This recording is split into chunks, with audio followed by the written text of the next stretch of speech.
जय श्री राधा कृष्ण। अपने कर्मों के अनुसार ही हमें सुख और दुख मिलता है। इस विषय पे एक छोटा सा प्रसंग बताती हूँ।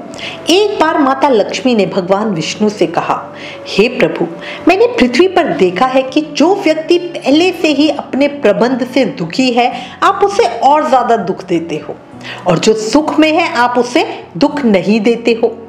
भगवान ने इस बात को समझाने के लिए माता लक्ष्मी को धरती पर चलने के लिए कहा। दोनों ने इंसानी रूप में पति पत्नी का रूप लिया और एक गांव के पास डेरा जमा लिया। शाम के समय भगवान ने माता लक्ष्मी से कहा कि हम मनुष्य रूप में यहाँ आए हैं, इसलिए यहाँ के नियमों का हमें पालन करना पड़ेगा और अब हमें भोजन करना होगा।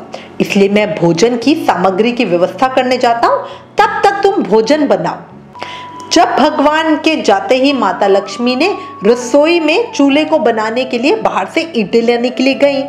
अब गांव में कुछ जर्जर हो चुके मकानों से ईंटें लाकर चूल्हा उन्होंने तैयार कर दिया। चूल्हा तैयार होते ही भगवान वहां बिना कुछ लिए ही प्रकट हो गए। माता लक्ष्मी से उन्होंने कहा, आप तो कुछ लेकर नहीं आए, भोजन कैसे बनेगा? तो भगवान बोले, लक्ष्मी, अब तुम्हें इसकी जरूरत नहीं पड़ेगी। भगवान ने माता लक्ष्मी से पूछा कि तुम चूल्हा बनाने के लिए इन ईंटों को कहां से लाई हो? तो माता लक्ष्मी ने कहा, प्रभु, इस गांव में बहुत से ऐसे घर हैं जिनका रख रखाव सही ढंग से नहीं हो रहा है, तो उनकी दीवारें जर्जर हो चुकी हैं, उन्हीं में से मैं ईंटें निकाल कर लाई हूँ। भगवान ने फिर कहा, जो घर पहले से ही खराब थे तुमने उन्हें और खराब कर दिया, तुम इन ईंटों को सही घरों की दीवारों से भी तो ला सकती थी।